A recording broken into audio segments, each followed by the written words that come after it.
Good morning everyone. আগের দিন আমরা তড়িৎ ক্ষেত্র এবং তড়িৎ ক্ষেত্রের প্রাবল্য সম্পর্কে আলোচনা করেছিলাম।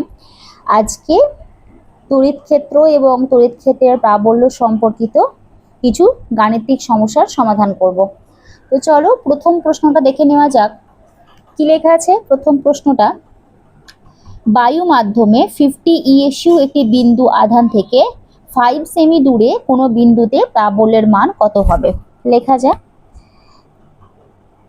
কি লেখা আছে? আধানের মান কত? Q is equal to 50 ESU. আর কি লেখা আছে? 5 সেন্টিমিটার দূরে। আর সমান কত? আর সমান হচ্ছে 5 সেমি। তো কিউ আধান থেকে আর দূরে ক্ষেত্র প্রাবল্য, তড়িৎ ক্ষেত্র প্রাবল্য কত হয়? তড়িৎ ক্ষেত্র প্রাবল্য E is equal to K Q divided by R square, তাই তো? তো কত সেন্টিমিটার দূরে? 5 সেন্টিমিটার দূরে। তাহলে এই সূত্রটা এখানে প্রয়োগ করে দিই। তাহলে তড়িৎ ক্ষেত্রের প্রাবল্য ই সমান সিজিএস পদ্ধতি দেওয়া আছে, সিজিএস পদ্ধতিতে কে এর মান 1, তাই এটা দাঁড়ালো 50 ডিভাইডেড বাই 5 তার স্কোয়ার। তড়িৎ ক্ষেত্রের প্রাবল্যের একক কি? তড়িৎ ক্ষেত্রের প্রাবল্য আমরা কি জানি? তড়িৎ ক্ষেত্র প্রাবল্য বলতে বোঝায় যে একক ধনাত্মক আধানের উপর ক্রিয়াশীল বল। তাহলে বল বাই আধান, তার মানে বল বাই আধান মানে ডাইন পার ইএসইউ। তাহলে এটা সমান হয়ে যাবে কত? 50 divided by 25 dyne per ESU, তার মানে 2, তাই না? 2 ডাইন পার ইএসইউ। তাহলে আমাদের উত্তর বেরোলো ই সমান 2 ডাইন পার ইএসইউ। ই সমান 2 ডাইন পার ইএসইউ। পরের প্রশ্নটি কি লেখা আছে দেখা যাক। পরের প্রশ্নটি লেখা আছে +28 ইএসইউ এবং +60 ইএসইউ আধান দুটি বায়ুতে পরস্পর থেকে 8 সেমি দূরে অবস্থিত। এদের মধ্যবর্তী স্থানে প্রাবল্যের মান কত হবে? এদের মাঝখানে প্রাবল্যের মান বের করতে হবে। তাহলে ছবিটা আগে এঁকে নেওয়া যাক। তাহলে এখানে লিখছি +28 ইএসইউ, এই একটা আধান আর এই একটা আধান। এটা +28 ইএসইউ, এটা +60 ইএসইউ। এরা বায়ুতে পরস্পর থেকে কত দূরে আছে? বায়ুতে পরস্পর থেকে 8 সেন্টিমিটার দূরে আছে, তাই তো? তাহলে এখানে Q1 সমান +28 ইএসইউ, Q2 সমান +60 ইএসইউ, আর সমান এদের মধ্যবর্তী দূরত্ব 8 সেমি। এদের কোথায় জানতে চেয়েছে? এদের মধ্যবর্তী স্থানে মানে মাঝখানে। আমি ধরলাম ও বিন্দুতে। তাহলে ও বিন্দু যদি এদের মধ্যবর্তী মাঝখানের বিন্দু হয় তাহলে এই +28 এর জন্য এখানে কত, এই বিন্দুটা কত দূরে আছে? তাহলে টোটালটা যদি 8 হয় তাহলে এটা হচ্ছে 4 সেন্টিমিটার। একই রকম ভাবে +60 ইএসইউ থেকে ও বিন্দুর দূরত্ব কত? 4 সেন্টিমিটার। তাহলে মধ্যবর্তী স্থানে প্রাবল্য জানতে চেয়েছে। তাহলে একটা জিনিস লক্ষ্য করে দেখো, দুদিকেই এই যে ও বিন্দু যেখানে আমাকে প্রাবল্য বের করতে হবে তার দুদিকেই কিন্তু সমজাতীয় আধান আছে, তাই তো? তাহলে এখানে আছে +28, এখানে আছে +60। তাহলে যে বিন্দুতে তড়িৎ প্রাবল্য বের করতে হয় সেখানে কি করতে হয়? সেখানে একটা একক ধনাত্মক আধানকে রাখতে হয়। তাহলে আমি মনে মনে ভেবে নিলাম এখানে একটা +1 আধান আছে। তো +1 আধানের জন্য আমি এই বিন্দুর নাম দিলাম এ আর এই বিন্দুর নাম দিলাম বি। তাহলে এ বিন্দুর জন্য ও বিন্দুতে প্রাবল্য কত দাঁড়াবে? এ বিন্দু প্রাবল্য দাঁড়াবে Q divided by R square. তাহলে কিউ মানে 28 ডিভাইডেড বাই 4 স্কোয়ার, আর এর হবে কত? 60 ডিভাইডেড বাই 4 স্কোয়ার। কিন্তু অভিমুখটা লক্ষ্য করো, অভিমুখটা দেখা যাচ্ছে যে এখানে যদি +1 রাখা হয় তাহলে এই +28 +1কে বিকর্ষণ করছে। তাহলে এর জন্য প্রাবল্যের অভিমুখ কোন দিক বরাবর? এর জন্য প্রাবল্যের অভিমুখ হচ্ছে এই দিক বরাবর, এই দিক বরাবর, ঠিক আছে? এবং +60 +1কে বিকর্ষণ করবে, তাহলে +60 এর জন্য এই ও বিন্দুতে প্রাবল্য হবে এদিক বরাবর। তাহলে দুটি বিপরীতমুখী এই বিন্দুতে প্রাবল্য a+1 এর উপরে দুটি বিপরীতমুখী বল কাজ করছে, পরিমাণ সমান না হলেও বিপরীতমুখী বল কাজ করছে। তাহলে লব্ধি প্রাবল্য কত হবে? লব্ধি প্রাবল্য দাঁড়াবে এই দুটির মানের বিয়োগফল, যে বড় সেখান থেকে যে ছোট তাকে বিয়োগ করতে হবে। তো আমি ধরলাম এ বিন্দুর জন্য এই বিন্দুতে প্রাবল্য E1, তাহলে E1 সমান কত? E1 সমান হচ্ছে Q divided by R square. তাহলে Q মানে হচ্ছে 28, যেহেতু সিজিএস পদ্ধতিতে দেওয়া আছে আমি কে কিউ বাই আর স্কোয়ার, ওখানে কে এর মানটাকে 1 ধরে নিয়েছি, 28 ডিভাইডেড বাই আর স্কোয়ার। তাহলে আর স্কোয়ার, আর কত? 4, তার মানে 4 স্কোয়ার, তাই তো? তাহলে এটাকে লিখতে পারি 28 ডিভাইডেড বাই 16। ই এর মান যা হয় ডাইন একক, ডাইন পার ইএসইউ। একই রকম ভাবে E1, তাহলে E1 এর দিক কোন দিক বরাবর? E1 হচ্ছে এ ও বরাবর। এটাকে যদি ভেক্টর চিহ্ন দিই আমি এখানে কি লিখব? এ ও বরাবর, ঠিক আছে? তাহলে এর জন্য বি বিন্দুর জন্য যদি ও বিন্দুতে প্রাবল্য হয় E2, তাহলে আমি লিখব E2 ইজ ইকুয়াল টু কে, কে এর মানটা 1, কে এর মানটা 1, আর কিউ, কিউ মানে হচ্ছে 60 ডিভাইডেড বাই 4 স্কোয়ার, তাই তো? তার মানে 60 ডিভাইডেড বাই 16, ওকে? এত ডাইন পার ইএসইউ। যদি ভেক্টর দিয়ে লিখি তাহলে কি বরাবর বিকর্ষণ করছে এদিক বরাবর, তার মানে এটা লিখবো আমি বি ও বরাবর। যেহেতু দুটি বিপরীতমুখী ভেক্টর, তাহলে এই বিন্দুতে লব্ধি প্রাবল্য কত হবে? বিন্দুতে লব্ধি প্রাবল্য হবে এদের বিয়োগফল, তাই না? যেহেতু দুটো সিম্পল বিয়োগ করলেই হয় একেবারে বিপরীতমুখী থাকলে। তাহলে ই সমান কে বড়, 60/16 বড় নাকি 28/16 বড়? অবভিয়াসলি 60 বাই, এটা আমি আরো কাটাকাটি করতে পারতাম, সেক্ষেত্রে বোঝা থেকে এখানে বোঝা বেশি সুবিধাজনক, কারণ 60 উপরে 60 আছে, এখানে 28 আছে, হরটা দুটো ক্ষেত্রেই সমান আছে।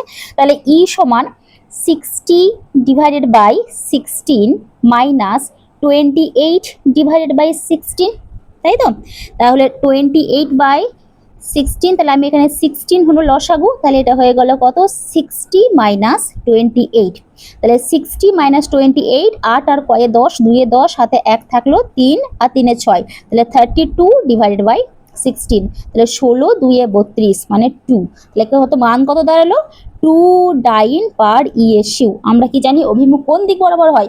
অভিমুখ হয় যে বড় সেদিক বরাবর। তাহলে বড়কে বড় হচ্ছে এই +60 ইএসইউ এর জন্য যেখানে যে প্রাবল্য সেই দিক বরাবর, ঠিক আছে? তাহলে E2 বরাবর। তাহলে এখানে আমরা কি লিখব?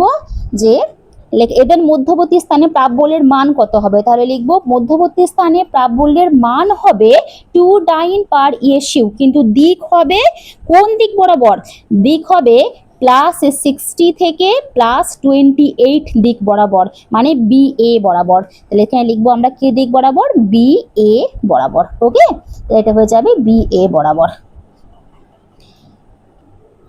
পরের প্রশ্নটা দেখো কি বলা আছে। +20 একক একটি আধানকে -30 একক আধান থেকে 4 সেমি দূরে রাখা আছে। এদের সংযোজক রেখার উপর কোন বিন্দুতে তড়িৎ ক্ষেত্রের প্রাবল্য 0 হবে? ঠিক আছে, তাহলে ছবিটা আগে আমি এঁকে নিচ্ছি। দেখো +20 একক একটি আধানকে -30 একক, তাহলে আগে -30টা আঁকলাম, ঠিক আছে? এখান থেকে একটা আধান +20 একক আধানকে রাখা আছে 4 সেন্টিমিটার দূরে, 4 সেন্টিমিটার দূরে।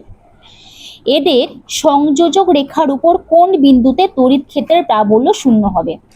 এখানে বিষয়টি খুব ভালো করে বুঝতে হবে। যেখানে তড়িৎ ক্ষেত্রের প্রাবল্য 0 হবে, তাহলে এখানে সে বিন্দুতে আমাকে কি ভাবতে হবে? সেখানে ভাবতে হবে যেন একটা +1 আধান রাখা আছে, তো তার উপরে দুটো বল কাজ করবে, একটা -30 জন্য আর একটা +20 জন্য। তাহলে দুটি ভেক্টর কাজ করবে। দুটো ভেক্টরের লব্ধি তখনই 0 হতে পারে যদি এই দুটি বিপরীতমুখী হয়, তবেই তাদের লব্ধি 0 হবে, তাই তো? তাহলে কোন জায়গায় রাখলে +1 আধানকে কোন জায়গায় রাখলে এর উপরে দুটি বিপরীতমুখী বল কাজ করবে, এই জিনিসটা একটু ভালো করে চিন্তা করতে হবে। দেখো -30 এবং +20 মাঝখানে যদি আমি যে কোনো একটা জায়গায় এখানে আমি একটা +1 আধানকে রাখলাম, তাহলে কি হবে, এই +1 কে -30 নিজের দিকে আকর্ষণ করবে, তাহলে অভিমুখটা হবে এদিক বরাবর। আবার +1 কে +20 বিকর্ষণ করবে, তাহলে এটার জন্য অভিমুখ হবে এদিক বরাবর। তাহলে সেক্ষেত্রে +1-এর উপরে যে দুটি বল কাজ করছে, সেই দুটি বলই হয়ে যাবে সমমুখী বল। দুটি সমমুখী বলের লব্ধি কি কখনো শূন্য হতে পারবে? নিশ্চয়ই শূন্য হতে পারবে না। ঠিক আছে, তাহলে এই দুটি আধানের মাঝখানের কোনো জায়গায় রাখা যাবে না। এরপরে দেখি এই দিকে রাখলে কি হয়। ধরো এইদিকে আমি রাখলাম, ঠিক আছে, এইদিকে রাখলে তাহলে এখানে +1-কে রাখছি, +1 একে আকর্ষণ করছে এবং একে বিকর্ষণ করছে। ঠিক আছে, দুটি বিপরীতমুখী বল কাজ করছে, দুটি বিপরীতে এক্ষেত্রে সম্ভব। কিন্তু এইখানে আরেকটা জিনিস তোমরা চিন্তা করে দেখো, যে +1-এর উপরে যে বলটা কাজ করছে, তাহলে -30-র জন্য হবে 30/r², আর এর জন্য হবে 20/r², তাই তো? এবার দুটোকে ব্যালেন্স করতে গেলে কি হতে হবে, দুটোকে যার লব বেশি তার হরটাকে বাড়তে হবে, তবেই লব বেশি হর বেশি হলে জিনিসটা কম হয়ে যাবে। অর্থাৎ ভালো করে এখানে লক্ষ্য করো যে যদি আমি +1 আধানটাকে এখানে রাখি, তাহলে সেটা কি হচ্ছে, +20 থেকে দূরত্বটা কম হচ্ছে, তাহলে উপরের লবটা কম এবং হরটা কম। ঠিক আছে, হর যদি কম হয় তাহলে মোট জিনিসটা বেশি হবে। আর এখানে -30 আছে, তাহলে -30 থেকে যদি এদিকে রাখা হয়, তাহলে যেহেতু -30-র জন্য তাহলে 30 উপরে লবটা বেশি, তাহলে হরটাও বেশি হচ্ছে, দেখে দূরত্বটা বাড়বে, দূরত্বটা বাড়লে হরটা বেশি হচ্ছে। আর হর যদি বেশি হয় তাহলে নেট জিনিসটা কমে যাচ্ছে, তাহলে যার লবটা বেশি তাকে কমতে হবে, আর যার হর লবটা কম তাকে বাড়তে হবে। তাহলে লবটা যার কম তাকে বাড়তে গেলে তার হরটাকে অবশ্যই কম হতে হবে, তাই না? তাহলে এখানে যদি আমি +1-কে রাখি, তাহলে আমি ধরলাম যে +20 থেকে এটা x দূরত্বে অবস্থিত। তাহলে এই +1 +20-কে বিকর্ষণ করবে এই দিক বরাবর, আর -30-ওকে আকর্ষণ করবে। দুটো বিপরীতমুখী বল কাজ করছে, লব্ধি বল শূন্য হতে পারবে। বোঝা গেল ব্যাপারটা? আবার একবার বলছি, যেহেতু এখানে 20 আর এটা হচ্ছে 30, তাহলে 20টা হচ্ছে কম আর 30টা বেশি। আর আমরা কি জানি, এর মান সমান হয় Q/r², তাই তো? তাহলে কিউ এর মানটা যার কম, সেক্ষেত্রে আর এর মানটাও যদি কম হয়, তবে আর এর মান কম, আর নিচে আছে, তাহলে মোট ইটা বেশি হবে। ঠিক আছে, এবং 30-র জন্য কোথায় যাবে, 30-র জন্য এমনি উপরের কার লবটা তো বেশি, তাহলে লবটা বেশি হলে এই হরটাকে বাড়লে তবেই মোট সেটা কম হতে পারবে, দুটো ব্যালেন্স করতে পারবে। তাহলে এখানে আধানটাকে আমাকে +20-র কাছাকাছি রাখতে হবে। আমি ধরে নিলাম যে +20 থেকে এটি x দূরত্বে অবস্থিত। তাহলে +20 থেকে ধরলাম পি বিন্দুতে তড়িৎ প্রাবল্য শূন্য হবে, এবং পি বিন্দুটি +20 থেকে x দূরত্বে অবস্থিত। তাহলে পি বিন্দুতে +20-র জন্য কত বল কাজ করছে? ঠিক আছে, তাহলে একক আধানের উপর ক্রিয়াশীল বল 20/r², মানে x²। তাহলে এটা কার সঙ্গে সমান হয়ে যাবে, এটা সমান হয়ে যাবে -30-র জন্য এর উপরে ক্রিয়াশীল বল, তাই না? তাহলে এই বিন্দুতে লব্ধি প্রাবল্য +1-এর উপর ক্রিয়াশীল বল মানে হচ্ছে এই বিন্দুতে প্রাবল্য। তাহলে প্রাবল্য সমান কত, 30/4, এবং এটা হচ্ছে x, তাহলে এটা লিখতে পারি x/4 তার হোল স্কয়ার। আচ্ছা, 0 0 কেটে গেল, তাহলে এটাকে লেখা যেতে পারে যে x+4 তার হোল স্কয়ার /x² সমান 3/2।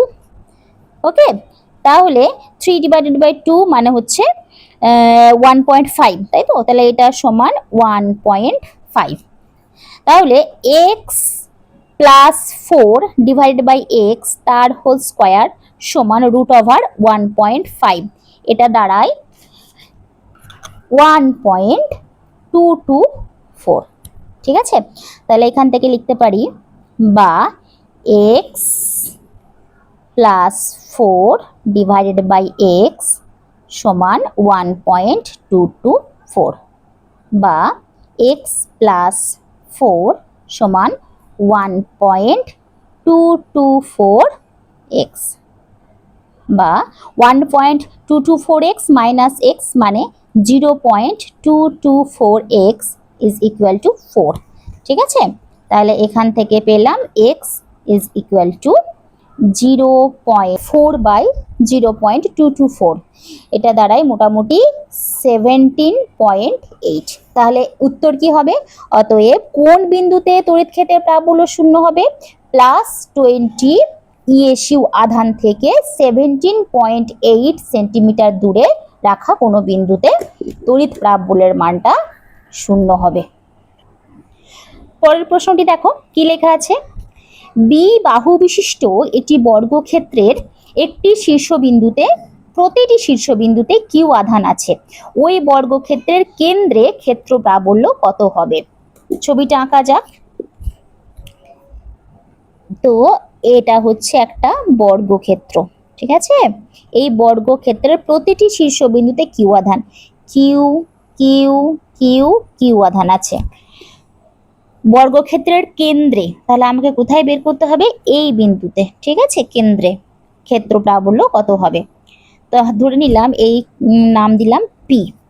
লক্ষ্য করে দেখো এই যে পি বিন্দুটা এই এই কিউ থেকে যতটা দূরত্বে আছে, এই কিউ থেকে অতটাই দূরত্বে আছে, এই কিউ থেকে যতটা দূরত্বে আছে, এই কিউ থেকে অতটাই দূরত্ব আছে।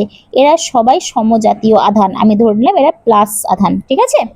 তো এই কিউ এর জন্য যদি এই বিন্দুতে আমি নাম দিচ্ছি এ বি সি ডি, তাহলে এই কিউ এ বিন্দুর জন্য যদি পি বিন্দুতে ক্ষেত্র প্রাবল্য হয় পি এ, ক্ষেত্র প্রাবল্য ই হয় ই এ, এবং সি বিন্দুর জন্য যদি এই বিন্দুতে ক্ষেত্র প্রাবল্য হয় এ ই সি। লক্ষ্য করে দেখো কোনো বিন্দুতে ক্ষেত্র প্রাবল্য বের করা মানে সেই বিন্দুতে একটা ইমাজিন করে নিতে হবে +1 আধান আছে। তাহলে +1 আধানের উপরে এ বিন্দুর জন্য কত বল কাজ করবে? এই বিন্দুর জন্য E A is equal to Q divided by B বাহু বিশিষ্ট, ঠিক আছে। বি বাহু বিশিষ্ট, আমি ওটা আর কাজে লাগবে না, আমি ধরে নিলাম যেটা আর এ, এই এখান থেকে এই দূরত্বটা এ। এটা যদি এ হয় এটাও এ, এটাও এ, এটাও এ, তাই তো। তাহলে সবগুলো এ, তাহলে Q divided by A square. আবার ই সিও সমান Q divided by A square, ঠিক আছে। কিন্তু এদের অভিমুখটা লক্ষ্য করো, এর জন্য +1কে তো বিকর্ষণ করছে এই দিক বরাবর, আবার এই কিউ এর জন্য এই বিন্দুতে ক্ষেত্র প্রাবল্য এই দিক বরাবর। দেখো দুটি সমপরিমাণ বল কিন্তু বিপরীতমুখী, তাহলে পি বিন্দুতে ক্ষেত্র প্রাবল্য এ বিন্দু এবং সি বিন্দুর জন্য বিপরীতমুখী এবং সমপরিমাণ হওয়ার জন্য এই দুটি ক্ষেত্র প্রাবল্য ই এ এবং ই সি পরস্পর সমান ও বিপরীত, তারা পরস্পরকে এরা ক্যান্সেল করে দেবে। একই রকম ভাবে বি এবং ডি বিন্দুর জন্য পি বিন্দুতে যা ক্ষেত্র প্রাবল্য এরা হবে পরস্পরের সমান ও বিপরীত, এরাও পরস্পরকে ক্যান্সেল করে দেবে। তাহলে এই বিন্দুতে লব্ধি প্রাবল্য কত হয়ে যাবে? 0। তাহলে এই বিন্দুতে লব্ধি প্রাবল্যের মান হয়ে যাবে 0, ঠিক আছে। পরের প্রশ্নটি লক্ষ্য করো কি লেখা আছে। 1.6 × 10⁻⁻19 কুলম আধানযুক্ত ও 10⁻⁻7 কেজি ভরের একটি জলবিন্দুকে ঠিক ধরে রাখতে প্রয়োজনীয় তড়িৎ ক্ষেত্রের প্রাবল্য কত হবে? একটা জলবিন্দু ভাসছে, ঠিক আছে, ওটা পড়ে যাবে যে কোনো সময়, তো ওকে ধরে রাখার জন্য কি পরিমাণ ক্ষেত্র প্রাবল্য প্রয়োজন?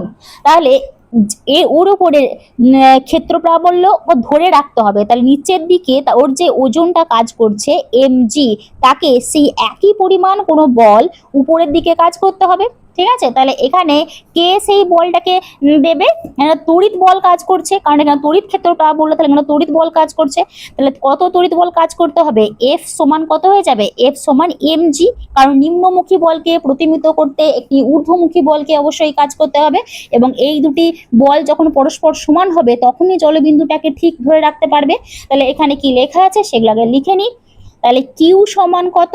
কিউ সমান 1.6 × 10⁻⁻19 কুলম। এম ভর কত লেখা আছে? 10⁻⁻7 কেজি। কিউ যদি এটা হয় তাহলে এর উপরে কত বল কাজ করবে, এফ। এফ সমান কিউ ই, আমাকে ই এর মানটাই বের করতে হবে। আর জি সমান তোমরা জানো 9.8, জি এর মান কত হয়ে যায় 9.8, 9.8 এসআই পদ্ধতিতে। তাহলে কি বললাম, আমার শর্ত কি হবে, এফ সমান এম জি, দুটো সমান হলে তবেই এটাকে ধরে রাখতে পারবে। তাহলে লিখছি, তাহলে কিউ ই সমান এম জি, তাই তো। তাহলে ই সমান কত, ই সমান হয়ে যাবে M G divided by Q. M এর মান দেওয়া আছে 10⁻⁻7, জি এর মান 9.8, কিউ এর মান দেওয়া আছে 1.6 ইন্টু 10⁻⁻19, ঠিক আছে। তাহলে 9.8 বাই 1.6, এটা দাঁড়াচ্ছে 6.1 ইন্টু 10⁻12, ঠিক আছে, এত নিউটন পার কুলম।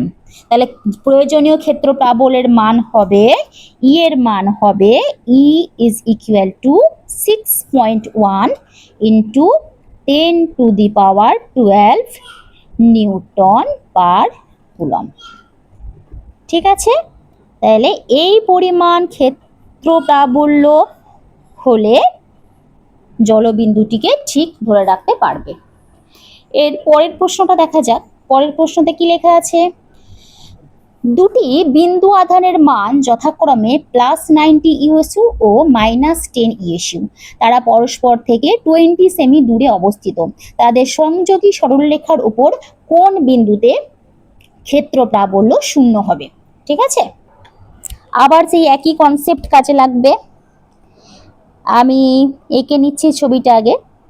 এটা হলো +90 ইউএসইউ, ঠিক আছে, এটা হলো +90 ইউএসইউ এবং এটা হচ্ছে -10 ইউএসইউ। তারা পরস্পর থেকে কত দূরে আছে, 20 সেমি দূরে আছে, ঠিক আছে। সংযোগী সরলরেখার উপর কোন বিন্দুতে তড়িৎ প্রাবল্য 0 হবে, আগেরটার মতোই। বলো, যে বিন্দুতে তড়িৎ প্রাবল্য বের করব সেখানে কত আধান ধরতে হবে, সেখানে +1 আধান ধরতে হবে। +1টাকে যদি মাঝের কোনো বিন্দুতে রাখা হয় তাহলে এ কে এদিকে বিকর্ষণ করবে, এ ওকে এদিকে আকর্ষণ করবে, দুটো বলই সমমুখী হয়ে যাবে, তাদের লব্ধি 0 হতে পারবে, 0 হতে পারবে না। তাহলে কি বলেছিলাম, সব সময় কে কোন আধানটা ছোট সেটা লক্ষ্য করতে হবে এবং তার কাছের বিন্দুকে রাখতে হবে, ঠিক আছে। যদি বিপরীত জাতীয় আধান থাকে তাহলে সবসময় লক্ষ্য রাখতে হবে কোন আধানটা ছোট। যদি এটা হয়, যেহেতু মানের দিক থেকে ছোট, এটা যে 90 এটা হচ্ছে 10, তাহলে আমাকে +1 এই চার্জটাকে কোথায় রাখতে হবে, এই -10 এর কাছাকাছি রাখতে হবে। তাহলে আমি ধরে নিলাম যে আমার +1 আধানটি কত, -10 থেকে x সেন্টিমিটার দূরে আছে, ঠিক আছে। তাহলে 90 থেকে এই বিন্দুতে +90 ইউএসইউ আধানের জন্য এই বিন্দুতে ক্ষেত্র প্রাবল্য কত হয়ে যাবে, 90 ডিভাইডেড বাই 20 + x তার হোল স্কয়ার। এবার 0 হবে মানে দুটোকেই সমান হতে হবে, মাইনাসের জন্য আকর্ষণ, 90-র জন্য বিকর্ষণ, -10-এর জন্য আকর্ষণ, +90-র জন্য বিকর্ষণ, দুটি বিপরীতমুখী, এবং দুটি যখন সমান হবে তখনই এই বিন্দুতে ক্ষেত্র প্রাবল্য 0 হবে। তাহলে 90 ডিভাইডেড বাই 20 + x তার হোল স্কয়ার সমান 10 ডিভাইডেড বাই x এর স্কয়ার, কেটে দাও, ঠিক আছে। তাহলে এটা হয়ে গেল, বা এটাকে এদিকে নিয়ে চলে যাচ্ছি, ঠিক আছে। 20 + x তার হোল স্কয়ার সমান 9x এর স্কয়ার, তাহলে বা 20 + x বাই x তার হোল স্কয়ার সমান 9, 9 মানে হচ্ছে 3 স্কয়ার, বা 20 + x by x is equal to 3, বা 3x is equal two 20 + x, বা 3x - x মানে 2x ইজ ইকুয়াল টু 20। তাহলে অতএব x সমান কত হবে, x সমান হয়ে যাবে 20/2 মানে 10। তাহলে উত্তর হয়ে যাবে 10 সেন্টিমিটার, ঠিক আছে। তাহলে কোন বিন্দুতে ক্ষেত্র প্রাবল্য 0 হবে, -10 থেকে 10 সেন্টিমিটার দূরে, ঠিক আছে। -10 কোন দিকে দূরে, +90 যেদিকে আছে +90-র অপোজিটে এবং -10 থেকে, বা তুমি যদি নামও দিয়ে দিতে পারো, এরকম এ বি পি, ঠিক আছে, এরকম নাম দিয়ে দিতে পারো। তাহলে কোন দিক বরাবর? না বিপি বরাবর, ঠিক আছে, বিপি বরাবর -10 থেকে 10 সেন্টিমিটার দূরে ক্ষেত্র প্রাবল্য 0। পরের প্রশ্নটি লক্ষ্য করো। একটি তৈল বিন্দুতে অতিরিক্ত 12টি ইলেকট্রন জমা আছে। উক্ত তৈল বিন্দুটি 2.55 × 10⁴ নিউটন পার কুলম প্রাবল্যের সুষম তড়িৎ ক্ষেত্রে ঠিক ভাসতে পারে। তেলের ঘনত্ব 1.26 গ্রাম পার সিসি হলে তৈলবিন্দুর ব্যাসার্ধ কত হবে? একই, ভাসতে পারে মানে হচ্ছে নিম্নমুখী বল, ঊর্ধ্বমুখী বল এরা পরস্পরের সমান হচ্ছে, তাই তো? লিখে নেওয়া যাক। তাহলে কত আধান আছে? কিউ সমান 12টি ইলেকট্রন। তাহলে একটা ইলেকট্রনের আধান হলো 1.6 × 10⁻19 কুলম। তাহলে 12টির আধান হলো 12 × 10⁻19 1.6, তাই তো 1.6 × 10⁻19 কুলম। তাহলে এটা হয় 1.92 × 10⁻18 কুলম, ঠিক আছে। তাহলে এর উপরে কত তড়িৎ বল কাজ করছে? এর উপর তড়িৎ বল কাজ করছে F সমান হচ্ছে QE।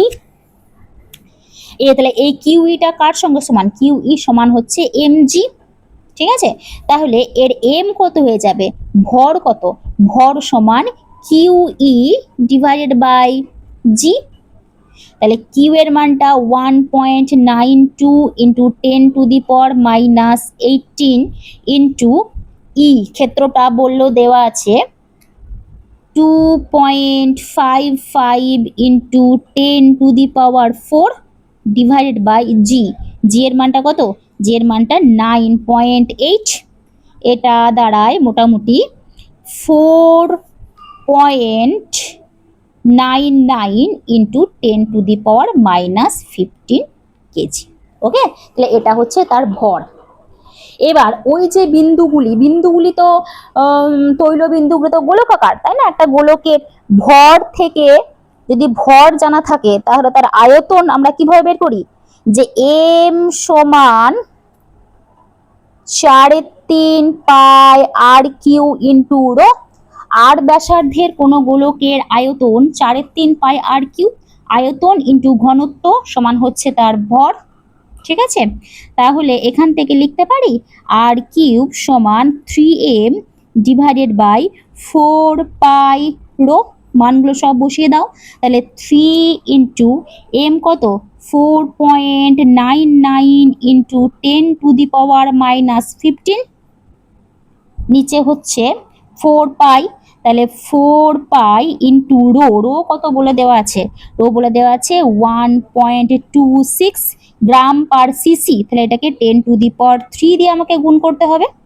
তাহলে এটা দাঁড়ায় 9.46 × 10⁻19। তাহলে এটা ছিল r³।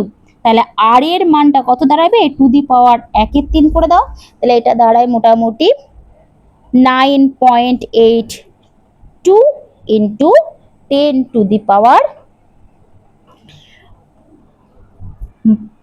10⁻7 এত metre.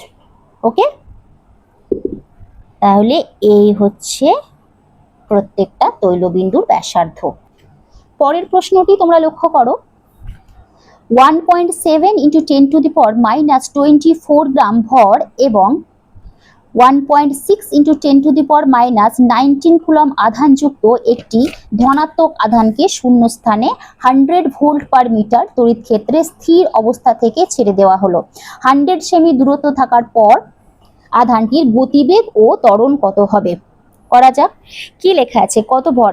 m is equal to 1.7 × 10⁻24 gram. Q সমান বলা আছে 1.6 × 10⁻19 কুলম। এর মান দেওয়া আছে 100 ভোল্ট পার মিটার। তাহলে আমরা কি জানি যে F is equal to QE।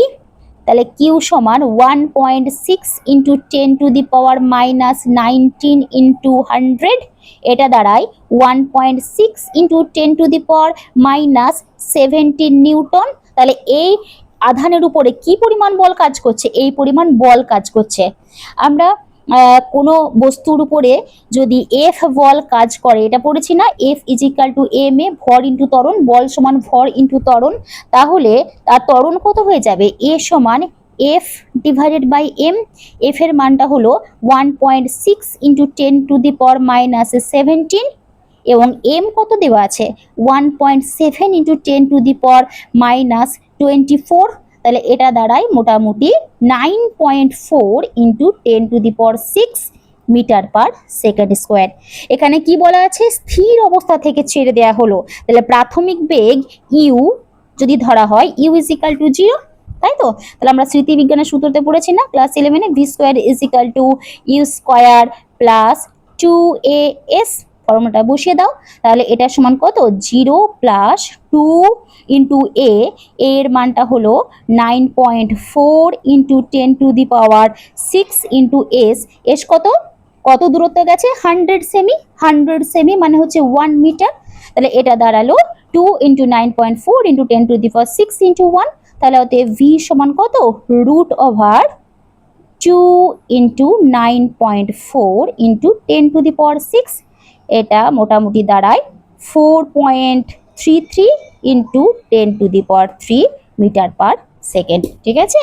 তাহলে কত গতিবেগ লাভ করবে? 4.33 ইন্টু 10⁻3 মিটার পার সেকেন্ড। তো এই হলো তোমাদের তড়িৎ ক্ষেত্র এবং তড়িৎ ক্ষেত্র প্রাবল্য সম্পর্কিত কিছু গাণিতিক সমস্যা। পরের দিন আমরা পরের বিষয় নিয়ে আলোচনা করব। Thank you.